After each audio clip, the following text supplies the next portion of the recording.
बिस्मिल्लाहिर्रहमानिर्रहीम। आप सब लोगों का इस शार्ट नोटिस पे आने के लिए बहुत शुक्रिया। आज हमने 1 पॉइंट एजेंडा रखा है आप लोगों के सामने। पाकिस्तान तहरीक इंसाफ इस मुल्क की सबसे बड़ी पॉलिटिकल पार्टी है। इसके रहबर और रहनुमा इमरान अहमद खान नियाज़ी है। 70% अवाम खान साहब के साथ मोहब्बत करते हैं। वो नाहक जेल में हैं, उनके 3 साल पूरे होने को आए।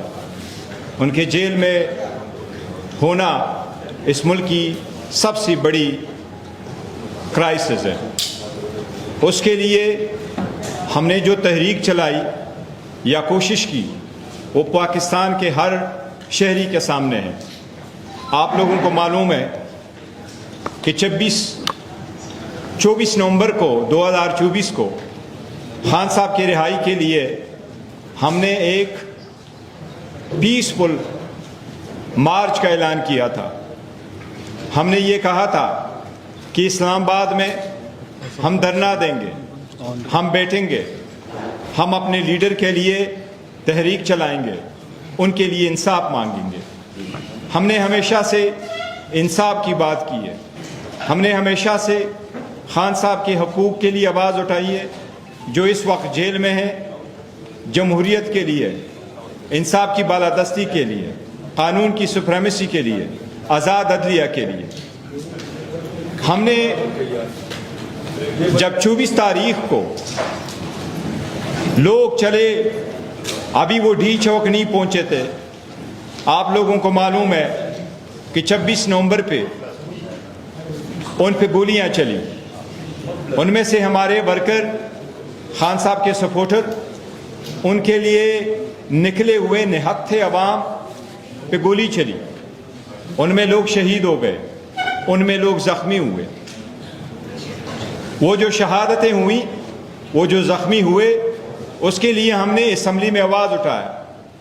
हमने उनसे रिलेटेड कानून की बालादस्ती की खातिर उन लोगों के कत्ल के जवाब में जो लोग इसके रिस्पॉन्सिबल थे, उसके लिए हमने कानून का रास्ता चुना। हमने एक प्राइवेट कंप्लेंट फाइल की सेशन जज साहब के सामने। वो पाकिस्तान तहरीक इंसाफ ने प्राइवेट कंप्लेंट फाइल की। उसमें कोसा साहब थे हमारे वकील, और ये कंप्लेंट और इसकी वकालत करने वाले वकील खान साहब के मशवरे के साथ और उनके हिदायत के मुताबिक हमने फाइल की थी। इसकी पहली हियरिंग 15 जनवरी 2025 को हुई थी और आज तक उसकी 14 हियरिंग हुई। इसमें 3 मरतबा जज तब्दील हो गए। लास्ट टाइम इसमें जो जज साहब तब्दील हो गए वो 17 जुलाई को था। ये प्राइवेट कंप्लेंट सेशन जज राना साहब के कोर्ट में था। 17 जुलाई को उन्होंने हमें ये कहा कि इस केस को मैं मजूका साहब के कोर्ट में ट्रांसफ़र कर रहा हूँ, और उन्होंने रीज़न ये दिया कि मैं इसलिए मजूका साहब के कोर्ट में ट्रांसफ़र कर रहा हूँ कि एक सिमिलर केस वो ऑलरेडी सुन चुके हैं। जब 17 जुलाई को एडिशनल सेशन जज अफजल मजूका साहब के सामने हमारा केस पेश हुआ, तो उसमें मैं पेश हुआ। उसमें लतीफ़ कोसा साहब की जनरल एडजर्मेंट है सुप्रीम कोर्ट के सामने। वो 21 अगस्त तक जनरल एडजर्मेंट पर है। हमने जज साहब से रिक्वेस्ट की कि इस केस को आप एडजर्न करें तावक्त ये कि वो वापस आ जाए। जज साहब ने फरमाया कि मैं एक डेट आपको जुलाई का देता हूँ, नेक्स्ट डेट पे मैं इसमें सितंबर की डेट डालूंगा क्योंकि अगस्त में मेरी छुट्टियाँ हैं। और उन्होंने ये तारीख आज 22 जुलाई के लिए एडजर्न किया था। आज सुबह अदालत में हम पेश हुए। अदालत में इस्लामाबाद के कोर्ट्स में chief justice Islamabad high court आ रहे थे। सारे केसेस में एडजर्मेंटें हुई, किसी अदालत में किसी केस की सुनवाई नहीं हुई। हमने भी दरख्वास्त दिया कि कोसा साहब अब्रॉड है, उसके आने तक हमें इस केस की सुनवाई की आप एडजर्न कर लें। लेकिन अनफॉर्चुनेटली जज साहब ने 2 बजे हमारी प्राइवेट कंप्लेंट डिसमिस कर दी। न हमें सुना, न वकील को सुना, न कोई डॉक्यूमेंट्स कंसिडर किए, न उसमें प्रोसिक्यूशन को सुना। یہ انصاف کا قتل ہے. جو لوگ قتل ہوئے تھے, جو زخمی ہوئے تھے, ان کا حق ہے کہ انصاف کے مطابق اس کمپلینٹ کو سنا جائے. یہ آئین کا, قانون کے مسلم اصول ہے کہ کوئی بھی کرمنل کیس میں کمپلیننٹ کو اور پراسیکیوشن کو سنے بغیر ڈسمس نہیں کیا جا سکتا. ہمیں افسوس کے ساتھ کہنا پڑتا ہے کہ ہمیں کسی جگہ سے انصاف نہیں ملتا. ہمیں اگر کوئی قتل بھی کیا جائے تو ہمیں اتنا انصاف نہیں ملتا کہ ہم اتنا تو کہہ سکے کہ چلو مجرم کون ہے یہ الگ بات ہے, لیکن مجرم کی تلاش میں تو کوئی انکوائری ہو. ہم نے تو اتنا کہا کہ انکوائری کرو, انویسٹیگیشن کرو, پرچہ درج کرو. پرچہ درج کرنے کے لیے ہم نے نام دیے تھے. پرچہ درج ہوتا, انویسٹیگیشن ہوتی, تو پھر پتہ چلتا کیا واقعی قتل ہوئے ہیں یا نہیں, کیا واقعی انہی لوگوں نے قتل کیا جن کو ہم نامنیٹ کر رہے تھے. لیکن عدالت نے یہاں تک مناسب نہیں سنا کہ آگے مسئلہ بڑھتا. اس کی جتنی بھی مذمت کی جائے کم ہے. ہم نے پہلے بھی کہا ہوا ہے کہ انصاف کے دروازے بند نہ کرو, انصاف کے دروازے کھولیں. جہاں انصاف نہیں ہوتا وہاں معاشرہ تباہ ہو جاتا ہے. جہاں عدالت انصاف کرنے میں ناکام ہو جاتی ہے, لوگ ویجیلنٹی جسٹس پہ آ جاتے ہیں.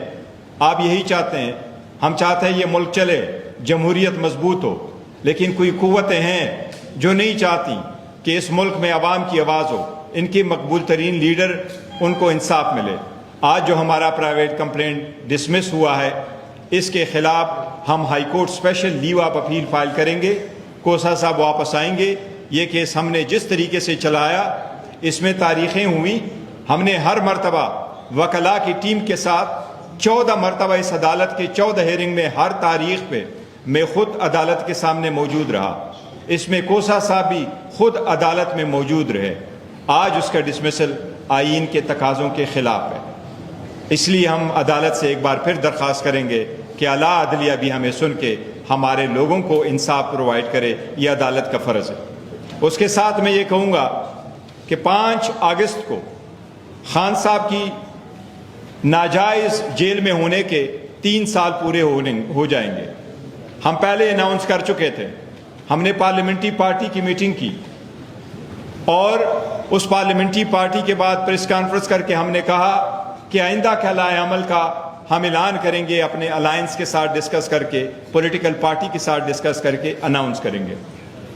آج ہماری ایک میٹنگ ہوئی پشاور میں اور میں عرض کروں گا اپنے انفارمیشن منسٹر شفیع جان صاحب سے کہ وہ آپ کو اس کا ڈیٹیل بتائے. جو وزیر اعلیٰ کی سربراہی میں وہ ہماری میٹنگ ہوئی ہے اور اس میں 5 تاریخ کے لیے آئندہ کے لائحہ عمل کے بارے میں کوئی وہ بات کریں. شکریہ جناب چیئرمین صاحب.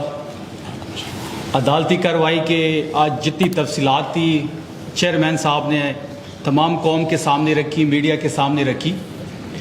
آج سی ایم ہاؤس میں ایک میٹنگ منعقد ہوئی جس میں تمام ہماری لیڈرشپ نے شرکت کی, جس میں چیئرمین گوہر صاحب موجود تھے, سی ایم آفریدی صاحب موجود تھے, سلمان اکرم راجہ صاحب موجود تھے, جنید اکبر خان صاحب موجود تھے, علی اصغر صاحب میرے ساتھ بیٹھے ہوئے انہوں نے شرکت کی, عرفان سلیم صاحب نے شرکت کی, اسد کیسر صاحب نے ویڈیو لنک کے ذریعے اس میں شرکت کی, مینا خان صاحب موجود تھے, اور جتنی بھی ہماری ارباب شیر علی صاحب تھے, تیمور جگڑا صاحب تھے, جتنی بھی ہماری جو لیڈرشپ تھی وہ موجود تھی, اور اسپیکر خیبر پختونخوا بابر سلیم سواتی صاحب بھی موجود تھے.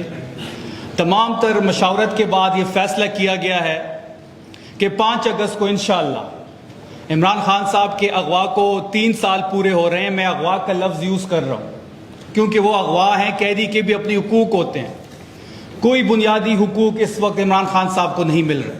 7 مہینوں سے آئسولیشن میں ہے, تب بھی سہولت نہیں مل رہی, ڈاکٹر کی رسائی نہیں ہے, بہنوں کی ملاقات نہیں ہو رہی, بیٹوں سے بات نہیں ہو رہی, ایون وکلا کا ایکسیس تک نہیں ہے. تو یہ اغوا ہی ہوا. اس اغوا کو 3 سال پورے ہو رہے ہیں اور انشاءاللہ 5 اگست کو پاکستان تحریک انصاف عمران خان کرکٹ اسٹیڈیم میں جلسے کا اعلان کرتی ہے, جس میں سی ایم آفریدی صاحب خطاب کریں گے, جس میں تمام لیڈرشپ موجود ہوگی, اور 5 اگست کو عمران خان صاحب کی رہائی کے حوالے سے, تحریک کے حوالے سے اگلا لائحہ عمل دیا جائے گا. انشاءاللہ 5 اگست بروز بدھ عمران خان کرکٹ اسٹیڈیم پشاور میں تحریک انصاف پاور شو کرے گی.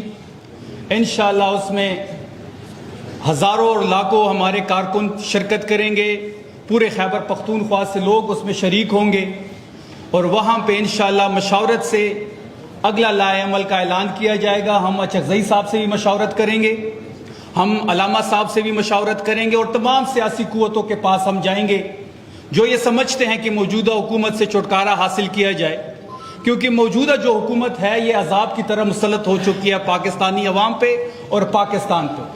जितना जल्दी इनसे छुटकारा हासिल किया जाए पाकिस्तान के हक में ये बेहतर होगा।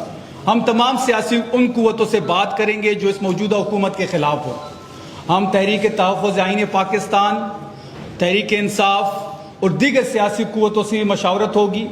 5 अगस्त को इंशाअल्लाह अगला लाएअमल का ऐलान किया जाएगा और 5 अगस्त से इमरान खान साहब की रिहाई की तहरीक शुरू हो जाएगी। बहुत शुक्रिया आप सबका।